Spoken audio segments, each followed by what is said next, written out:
আসসালামু আলাইকুম ভিউয়ার্স, রিঙ্গি সাথে ব্লগার চ্যানেলে আপনাদেরকে ওয়েলকাম জানাচ্ছি। দেখেন আপনাদের জন্য নতুন একটি রেসিপি নিয়ে হাজির হলাম, সেটা হচ্ছে কচুর ফুল। আমাদের এলাকায় তো আমরা কচুর ফুলই বলি। তো দেখেন আমার আম্মু কীভাবে পরিষ্কার করে নিচ্ছে। ভিতর থেকে ওই যে জিনিসটা বের করলো এটা ফেলে দিতে হয়, এটা ফেলে দিয়ে আপনার টুকরো টুকরো করে নিয়ে ফেলবেন। তো আপনাদের কেমন লাগে জানি না, আমার কিন্তু কচু জিনিসটাই আমার অনেক ভালো লাগে। কচুর ফুল বলেন, কচুর লতি, তারপরে কচু গাছ, কচুর পাতা, কচু, আমার মানে ওল, এই টাইপসের জিনিস কেন জানি আমার অনেক ভালো লাগে। আমি এই জিনিসগুলো অনেক পছন্দ করি।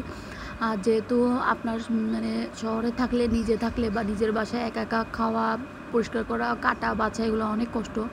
তো গ্রামে আসলে আপনার মাটির চুলায়, জানি না গ্যাসের চুলার মাটির চুলার মধ্যে পার্থক্য, কিন্তু আমার মাটির চুলায় আমার আম্মু যা রান্না করে তাই মজা লাগে। কিন্তু গ্যাসের চুলার কোনো কিছুই জানি কেন জানি মজা লাগে না। মুরগি রান্না করলেও মজা লাগে না, এই ফুল রান্না করলেও মজা লাগে না, কচু গাছ রান্না করলেও মজা লাগে না।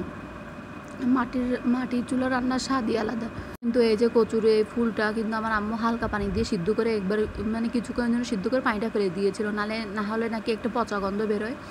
জানি না আপনারা জানেন কিনা। তো আমরা কিন্তু আপনার কচু গাছের ভিতরে যদি আপনার একটু মানে চিংড়ি মাছটা দেন তাহলে কিন্তু স্বাদটা অনেক মজা লাগে। তো দেখেন আমার কতখানি ছিল, আমার আম্মু কীভাবে কতটুকু করে মানে শুকিয়ে ফেলেছে।